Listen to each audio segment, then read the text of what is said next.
Hi friends, welcome to కల్కి kitchen Telugu. ఈరోజు recipe చక్కటి చిక్కటి చామదుంపల కారం పులుసు. అదిరిపోయే టేస్ట్తో ఉండే అద్భుతమైన రెసిపీ మీకోసం.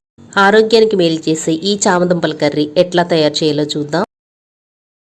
చామదుంపలు నేను 250 గ్రామ్ తీసుకున్నాను. వీటిని శుభ్రంగా కడిగి దుంప ములిగేలాగా వాటర్ వేయండి. కొంచెం సాల్ట్ వేసి ఒక విజిల్ వచ్చేలాగా కుక్కర్లో ఉడకబెట్టండి. మీడియం సైజ్ 4 ఉల్లిపాయలు, 3 టమాటాలు చిన్న చిన్న ముక్కలుగా కట్ చేసుకోండి. అట్లాగే 5 పచ్చిమిర్చిని నాట్లు పెట్టుకోండి.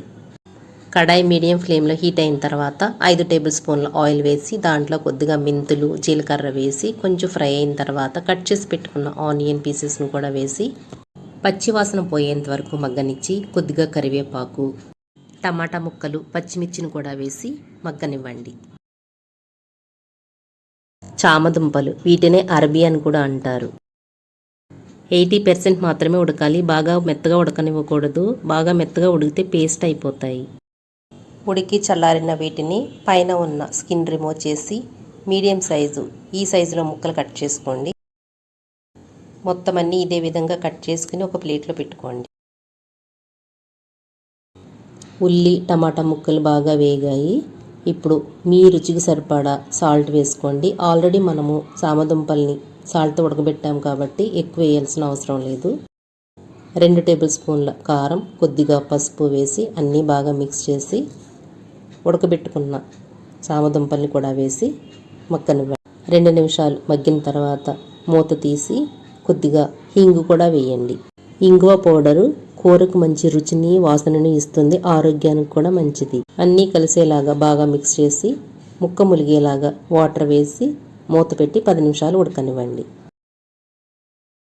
నిమ్మ సైజ్ అంత చింతపండుని 10 నిమిషాల ముందు వాటర్లో నానబెట్టండి. దాన్ని జ్యూస్ తీసి ఆ జ్యూస్ని ఈ కూరలో వేయండి.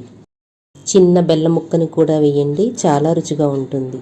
ఉప్పు, కారం, చింతపండు పులుపు కరెక్ట్గా వేస్తేనే కూరకు అసలైన టేస్ట్. పర్ఫెక్ట్గా వండితే 2-3 రోజుల వరకు ఈ కూర నిల్వ ఉంటుంది. చాలామంది బంగాళదుంప కూర తిని ఉంటారు కానీ చామదుంప కూర తిని ఉండరు. ఒక్కసారి ఇట్లా ట్రై చేయండి. టేస్ట్ అయితే అదిరిపోతుంది. మళ్ళీ మళ్ళీ ఇట్లానే వండుకుని తినాలనిపిస్తుంది. మీరు తప్పకుండా ట్రై చేసి తెలుసున్న వాళ్ళకి షేర్ చేయండి. ఎంతో రుచిగా ఉండే చామదుంపల కర్రీ రెడీ అయింది. స్టవ్ ఆఫ్ చేసేయండి. ఈ మాత్రం కన్సిస్టెన్సీ ఉండాలి, ఎందుకంటే చల్లారిన తర్వాత ఈ కూర ఇంకా చిక్కబడుతుంది.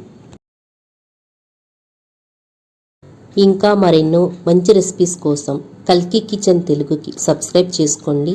బెల్ ఐకాన్పై క్లిక్ చేయండి. అందరికంటే ముందుగా మీకు నోటిఫికేషన్ అందుతుంది. Thanks for watching.